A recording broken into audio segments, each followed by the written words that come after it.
नमस्कार, मी सारिका आणि smart look fashion Marathi या आपल्या चॅनलमध्ये सर्वांचं मनापासून स्वागत आहे। आज आपण सगळ्यांच्या आवडीचा ब्लाऊज घेऊन आलेलो आहोत। आवडीच्या ब्लाऊजचं पेपर कटिंग, तो म्हणजे हाय नेक, हॉल्टर नेक, बंद गळ्याचा ब्लाऊज। तर हे बऱ्याचशा लोकांना आवडतं आणि सणाला वगैरे सहसा सगळेजण हॉल्टर नेक, हाय नेक ब्लाऊजचा वापर करतात। तर तोच आज आपण पेपर कटिंग एकदम साध्या सोप्या पद्धतीने कसं करायचं आणि एकदम परफेक्ट अशी पेपर कटिंग कशी करायची हे आजच्या व्हिडिओमध्ये आपण बघणार आहोत। त्यासाठी आपण सिंगल न्यूजपेपर घेतलेला आहे। त्याच्यासाठी आपण त्याच्यावर घेतलेले आहे पूर्ण उंची। आता पूर्ण उंची तुम्हाला जेवढी पाहिजे त्याच्यामध्ये 1 इंच ॲड करायचं आहे। आपल्याला 13.5 इंच पाहिजे तर प्लस 1 इंच म्हणजे 14.5 इंचावरती आपण टिक मार्क करून घेतलेला आहे। त्यानंतर येतो शोल्डर। हा इथे शोल्डर जास्त येणार आहे कारण आपण हा बंद गळ्याचा ब्लाऊज शिवत आहोत। पुढील मागील ओपन गळ्यासाठी आपण कमी घेत असतो, पण इथे आपण शोल्डर 6.25 इंच घेतलेला आहे आणि मुंडा घेणार आहोत 7 इंच। लक्षात ठेवा, नेहमी बंद गळ्याच्या हाय नेकच्या ब्लाऊजला नेहमी शोल्डर जास्त घेतला जातो।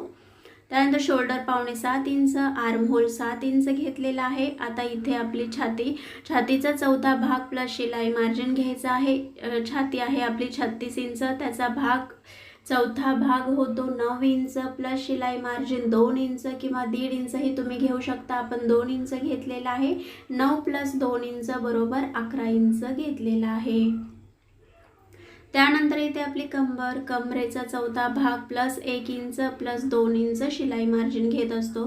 तर इथे कंबर आहे आपली 32चा चौथा भाग होतो 8 इंच प्लस 1 इंच घ्यायचा आहे। 1 इंच का तर टक्ससाठी प्लस शिलाई मार्जिन 2 इंच घेतलेला आहे। इथेही आपलं बरोबर 11 इंच आलेलं आहे आणि 11 इंच घ्यायचं आहे आणि व्यवस्थित अशा पट्टीच्या सहाय्याने जिथे जिथे टिक मार्क केलेला आहे तिथे आपल्याला लाईन मारून घ्यायच्या आहेत। त्यानंतर येते आपली गळारुंदी इथे आपण 4 इंच घेतले आहे। नॉर्मली आपण पुढे मागे गळ्यासाठी आपण 2 ते 2.5 इंचापर्यंत घेतो। हा बंद गळा आहे म्हणून इथे आपण 4 इंच घेणार आहोत। इथे फक्त रुंदी घेतलेली आहे, इथे लांबी घ्यायची नाहीये कारण आपला हा हाय नेक आहे त्याच्यासाठी।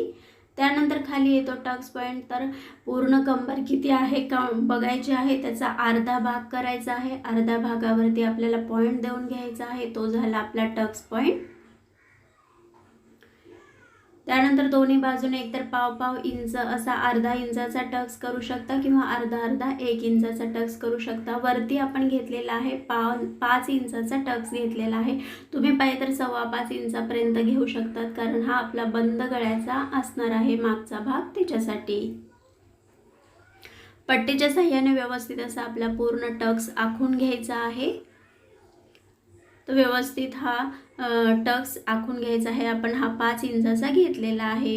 तर ही एकदम बॅक पार्टची एकदम साध्या सोप्या पद्धतीने तुम्हाला कटिंग करून दाखवण्यात आलेली आहे। आता इथे आपण पाव इंच आतमध्ये घेतलेला आहे आणि वरच्या बाजूला जॉईन करणार आहोत। तर हे जॉईंट का करायचं, पाव इंच आत का घ्यायचं, बरेच वेळा सांगितलेले आहे। मुंड्यामध्ये खाली चुन्या येऊ नयेत, खेचल्यासारखं वाटू नये, त्याच्यासाठी मुंड्यातून पाव इंच आतमध्ये घेतले, त्याच्यावरती 1.5 इंच घ्यायचं आहे आणि मागील मुंड्याचा आकार देऊन घ्यायचा आहे आपल्याला। तर मागील मुंड्याचा गोलाकार शेप देऊन घ्यायचा आहे। तर हे एकदम साध्या सोप्या पद्धतीने तुम्हाला बॅक पार्ट कटिंग कसा करायचा हाय नेकचा, तर हे तुम्हाला इथे सांगण्यात आलेलं आहे। तर याच पद्धतीने तुम्ही इथे हे कॉलरचाही वापर करू शकता। वेगवेगळ्या ज्या कॉलर येतात त्यांचाही वापर तुम्ही इथे करू शकता। तुम्हाला जर हाय नेक असं 2-3 प्रकारच्या कॉलर येतात त्यांचा वापर इथे करू शकता। तर आता हे झाल्यानंतर बॅक पार्ट व्यवस्थित असं आपल्याला कटिंग करून घ्यायचं आहे। तर एकदम साध्या सोप्या पद्धतीने हाय नेक बॅक पार्टचं कटिंग झालेलं आहे। तर आता आपण बघूयात फ्रंट पार्ट कसा कटिंग करायचं ते बघणार आहोत। तर आता हे असा ठेवायचा का नाहीये, कारण तो नेहमी आपण ब्लाऊज शिवतो तर आपण आहे असा भाग न्यूजपेपरवरती ठेवतो, तर इथे तसं करायचं नाहीये। जसा आहे तसा भाग इथे कट करून घ्यायचा नाहीये। तर पहिल्यांदा काय करायचंय, वरच्या बाजूला जी आपण बॅक पार्टची गळा रुंदी घेतली होती तर बॅक पार्टला आपण किती गळा रुंदी घेतली होती? 4 इंच बरोबर. तर 4 इंच इथे आणि प्लस अर्धा इंच एक्स्ट्रा, अर्धा इंच नेहमी आपण शिलाई मार्जिनसाठी घेतो असतो आणि रुंदी 4 इंचाची, असं 4.5 इंच टिक मार्क करायचं आहे. पूर्ण एक लाईन मारून घ्यायची आहे, पट्टीच्या सहाय्याने लाईन मारून घ्यायची आहे आणि खालच्या बाजूला आपल्याला बॅक पार्ट ठेवून घ्यायचा आहे, जसा आहे तसा ड्रॉ करून घ्यायचा आहे. पेन्सिल मार्कर जेव्हा स्केच पेन ज्या पण आहे तर त्या पद्धतीने तुम्हाला त्याच्या सहाय्याने व्यवस्थित आहे असा ड्रॉ करून घ्यायचा आहे. बॅक पार्ट घेतलेला आहे आपण, तर तो मार्क करून झाल्यानंतर तो भाग साईडला ठेवायचा आहे आणि इथेही आपण गळा रुंदी 4 इंच घेतली होती, तेच इथेही आपण 4 इंचावरती मार्क करून घेणार आहोत. तर इथे 4 इंचावरती मार्क केलेला आहे, तर ते हाफ करायचं आहे. हाफ केल्यानंतर ते होणार आहे 2 इंच, तर 2 इंचावरती आपल्याला टिक मार्क करून घ्यायचं आहे. 2 इंचावरती मार्किंग करून घेतलेलं आहे आपण. तर आता इथून वरतीची गळा रुंदी पूर्ण 4 इंच घेतली होती, तर 4 इंच आपल्याला वरच्या बाजूला वाढवून घ्यायचं आहे. तर गळा रुंदीच्या वरती आपल्याला 4 इंच वाढवून घ्यायचं आहे. दोन्ही बाजूने जे 2 पॉईंट आपण घेतलेले आहेत, तर तिथून दोन्ही बाजूने आपण 4 इंच वाढवून घेणार आहोत आणि पट्टीच्या साहाय्याने लाईन मारून घ्यायची आहे. तर हा आपला हॉल्टर नेकचा, हाय नेकचा फ्रंट पार्ट आहे. तर त्या पद्धतीने आपण व्यवस्थित असं मार्किंग करत आहोत. तर जिथे आपण 4 इंचावरती मार्क केलेला आहे वर गळा रुंदीच्या वरती, तर तिथून आपल्याला व्यवस्थित लाईन मारून घ्यायच्या आहेत.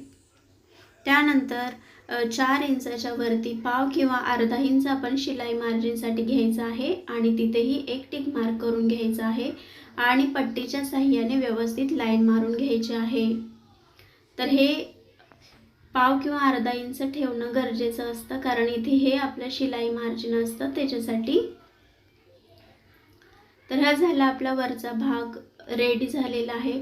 तर आता इथे गळा लांबी येणार आहे, जिथून आपण 2 इंच घेतले तिथून खाली गळा लांबी काउंट करायची आहे. तर इथे नेहमी हाय नेकला आपण अर्धा ते 1 इंच एक्स्ट्रा गळा घेत असतो लांबी नॉर्मल ब्लाऊजपेक्षा. तर इथे आपण 7 ते 7.25 इंचापर्यंत घेणार आहोत. इथे आपण पूर्णपणे आपल्याला जर 7 इंच पाहिजे तर आपण 7.25 ते 7.5 इंचापर्यंत मार्किंग करायचं आहे. त्या पद्धतीने आपण मार्किंग करून घेतलेलं आहे आणि जी वरती 2 इंच आहे तर तेच खाली घ्यायचं आहे, किंवा एक्स्ट्रा तुम्हाला पसरट हवा असेल पुढच्या बाजूला तर तुम्ही 2.25 इंच ही घेऊ शकतात. त्यानंतर आपल्याला व्यवस्थित असा बॉक्स आखून घ्यायचा आहे. इथे तुम्हाला 2 ते 3 प्रकारचे एकदम फॅन्सी गळे कशा पद्धतीने कट केले जातात हे दाखवण्यात येणार आहे. शेप कसे घेतले जातात हे दाखवण्यात येणार आहे. फॅन्सी कुठल्याही सणाला किंवा पार्टीवेअर म्हणूनही तुम्ही या गळ्यांचा वापर करू शकता. तर हा झाला इथे आपण जे घेतलेला आहे बॉक्स बनवून. तर हा आपला पहिला आहे तो आपण बदामी शेप दिलेला आहे, जो बदामाला शेप असतो तर त्या पद्धतीने या गळ्याचा शेप येतो. तर त्या पद्धतीने हा झाला आपला पहिला. त्यानंतर आता आपण दुसरा बघूया भाग की कसा गळा डिझाईन केला जातो. त्यानंतर वरच्या बाजूने पाव इंच आतमध्ये, खालच्या बाजूने पाव इंच बाहेरच्या बाजूने घ्यायचा आहे आणि व्यवस्थित असा मटक्याचा शेप देऊन घ्यायचा आहे. हा गळाही खूपच सुंदर वाटतो बंद गळ्यासाठी. पुढच्या बाजूला हा गळा एकदम फॅन्सी लुकमध्ये दिसतो. बदामी गळा आपण कट करणार आहोत, जे तुम्हाला माप दिलेला आहे तर तेही खूपच छान वाटतो, फॅन्सी वाटतो एकदम. आणि हा मटका गळा आहे तोही एकदम पुढच्या बाजूला फॅन्सी लुक देतो. याच पद्धतीने तुम्ही यू शेपमध्येही गळा करू शकतात. ज्याप्रमाणे बदामी केलेला आहे त्याचप्रमाणे थोडंसं रुंदी घ्यायची आहे आणि यू शेपमध्ये कट करून घ्यायचं आहे. तर खालच्या बाजूने आपण अर्धा ते 1 नेहमी पुढच्या भागाला वाढवतो त्याप्रमाणे वाढवून घ्यायचं आहे. आणि इथून ज्या पद्धती वाढवलं 1 इंच ते सोडून वरच्या बाजूने 2.5 इंच, मुंड्याच्या बाजूने आणि गळ्याच्या बाजूने 2.5 इंच घ्यायचं आहे. आता हे का घेतोय तर इथे आपण योगपट्टी बनवत आहोत त्याच्यासाठी. तर दोन्ही बाजूने 2.5 इंच घेतलेला आहे, तर तिथे आपल्याला एक लाईन मारून घ्यायची आहे. तर दोन्ही बाजूने व्यवस्थित अशी 2.5 इंचावरून लाईन मारून घ्यायची आहे. तर ही झाली आपली योगपट्टी येणार आहे इथे. त्यानंतर गळ्याच्या साईडने आपल्याला 1 इंच वरच्या बाजूला वाढवायचं आहे, कारण योगपट्टीला आपण नेहमी एक साईडने 1 इंच वरती घेत असतो आणि मग आपण योगपट्टीचा शेप देत असतो. तर इथे शेप थोडासा खोल वरती द्यायचा आहे, कारण आपलं फॅन्सी लुक व्यवस्थित येण्यासाठी आणि फिनिशिंग ही छान दिसावं यासाठी आपल्याला इथून थोडंसं खोलगट असा घ्यायचा आहे योगपट्टी, जेणेकरून शेप छान वाटेल म्हणून. त्यानंतर आता गळा आणि योगपट्टी याच्यामध्ये अंतर किती आहे ते बघायचं आहे आणि त्याचा हाफ करून घ्यायचा आहे. जो पण आपला येईल तर त्याचा हाफ करून घ्यायचा आहे भाग. तर हा झाला आपला एक पॉईंट, म्हणजे इथे आपला एक डाट येणार आहे, त्याच्यासाठी हा झाला तो पॉईंट. तर त्यानंतर ही पूर्ण आपल्याला किती आहे ते काउंट करायचं आहे योगपट्टी पूर्ण काउंट केल्यानंतर हा इथे आपण दुसरा टिक मार्क करणार आहोत, तो झाला आपला दुसरा डाट. इथे आपण शिलाई मार्जिन घेतलं होतं 2 इंच, तर त्याची शिलाई मारून घ्यायची आहे. तिथून एक फोल्ड करायचा आहे टेप आणि तिथूनही आपल्याला एक टिक मार्क द्यायचा आहे. तर ह्या दोन्ही टिक मार्क घ्यायचा आहे, जिथून आपण पाव इंच आणि अर्धा इंच वाढवून आपला डाट बनवत असतो. तर जो आपण पॉईंट घेतलेला आहे तर तो मध्ये येणार आहे. दोन्ही बाजूने एकतर पाव इंच किंवा अर्धा इंच तुम्ही वाढवून घेऊ शकतात. तर हा आपला मेन डाट आहे, जो मध्यभागी असतो, तो मध्ये असतो तो. परत मुंड्याच्या बाजूने योगपट्टीच्या साईडने आपल्याला 1.5 किंवा 2 इंच वरती घ्यायचा आहे, तो झाला तिसरा पॉईंट. त्यानंतर पाव इंचाचा मार्जिन घ्यायचा आहे वरून आणि खालून हा पाव इंचाचा टक्स म्हणजे अर्धा इंचाचा टक्स होणार आहे. तर इथे आता मुंड्याच्या बाजूने आपण पहिल्यांदा फ्रंट पार्टचा मुंडा व्यवस्थित असं मार्किंग करून घेऊया. आधी बघायचं आहे, चेक करायचं आहे, 7 इंच घ्यायचं आहे आणि पट्टीच्या साह्याने पहिल्यांदा लाईन मारून घ्यायची आहे, कारण जो आपण ड्रॉ केलेला आहे तर तो बॅक पार्टचा आहे आणि फ्रंट पार्टचा कटिंग करताना मुंडा आपल्याला काही थोडेफार बदल करावे लागतात. तर त्या इथेही आपल्याला पाव इंच आतमध्ये घ्यायचा आहे, पाव इंच आतमध्ये घ्यायचा आहे इथेही. त्यानंतर आपल्याला वरच्या बाजूने 1 इंच घ्यायचं आहे आणि व्यवस्थित अशी पट्टीच्या साह्याने लाईन मारून घ्यायची आहे. इथे आपला येणार आहे पुढच्या मुंड्याचा आकार येणार आहे, त्याच्यासाठी हा आतल्या बाजूने येत असतो आणि बॅकचा पार्ट असतो तो थोडा वरून 1.5 इंचावरून येत असतो. तर हा एकदम साध्या सोप्या पद्धतीने हॉल्टरनेक, हायनेक पेपर कटिंग करण्याची एकदम साधी सोपी पद्धत, कोणीही कटिंग करू शकेल अशा पद्धतीने देण्यात आली आहे. इथे आपला 36 साईजचा टक्स पॉईंट येतो, तर टक्स पॉईंट घ्यायचा आहे आणि व्यवस्थित असं हा मेन डाट जो आहे मधला डाट, तर त्याला आपल्याला लाईन मारून घ्यायची आहे. तर आता हा जो आपण लाईन मारलेली आहे, हा जो मेन पॉईंट आलेला आहे, तर तिथे काय करायचं, तिथून चारही बाजूला आपल्याला 1.5 इंच गॅप ठेवायचा आहे. ह्या साईडने 1.5 इंच आणि मुंड्याच्या साईडने 1.5 इंच, परत खाली कमरेच्या बाजूला 1.5 इंच, असं आपल्याला 4 पॉईंट काढायचे आहेत.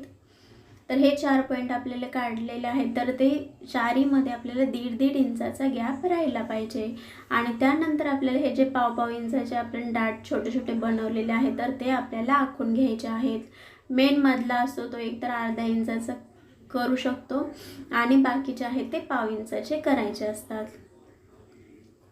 व्यवस्थित असे डाट मारून घ्यायचे आहेत. हे तुम्हाला बघून लक्षात आलंच असेल, हा 4 टक्सचा ब्लाऊज असणार आहे. फ्रंट पार्टला आपण म्हणजे 4 पार्टचं असतं ना, तर ते आपण घेणार आहोत सिंपल ब्लाऊज आणि खाली योगपट्टी. अशा पद्धतीने हे लुक खूपच छान वाटतं ह्या ब्लाऊजसाठी, म्हणून आपण हा फ्रंट पार्ट कट करत आहोत. तर अशा पद्धतीने आपल्याला चारही डाट घ्यायचे आहेत. तर हा झालेला आहे, आपले डाट आखून झालेले आहेत व्यवस्थित असे. आणि आता आपल्याला पेपर कटिंग व्यवस्थित करून घ्यायचं आहे. एकदम साध्या आणि सोप्या पद्धतीने हायनेक पेपर कटिंग करण्याची ही एकदम साधी सोपी पद्धत आहे. तर इथे आपण मटका शेप करून घेऊया कटिंग. इथे तुम्ही बदामी शेप, इथे तुम्ही U shape, U stand shape ही देऊ शकता. खूप छान वाटतात. हे 2-3 गळे आहेत ते हायनेकला खूपच सूट होतात आणि छान वाटतात. हा बदामी शेप म्हणजेच व्ही शेप ही खूप छान वाटतो. तर अशा पद्धतीने आपल्याला व्यवस्थित असं कटिंग करून घ्यायचं आहे. तर इथे लक्ष द्यायचं आहे, इथे मुंडा खालून घ्यायचा आहे. जिथून आपण 1 इंचावरून मार्किंग केलं होतं तिथूनच आपल्याला फ्रंट पार्टचा मुंडा कट करून घ्यायचा आहे. तर हे झालं आपलं कटिंग. त्यानंतर आता योगपट्टी ही आपल्याला वेगळी करून घ्यायची आहे.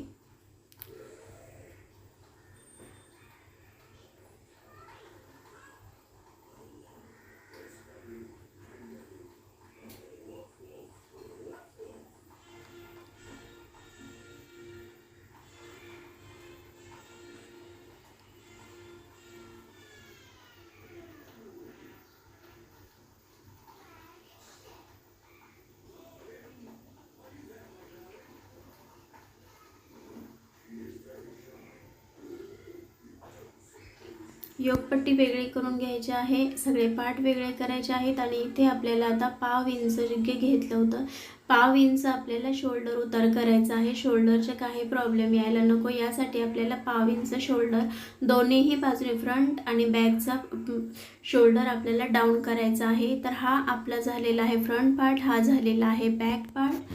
आणि बाही आपण ज्या बाह्या एवढ्या बघितलेल्या आहेत पेपर कटिंगमध्ये त्यामधूनच बाही ही कटिंग करून घ्यायची आहे.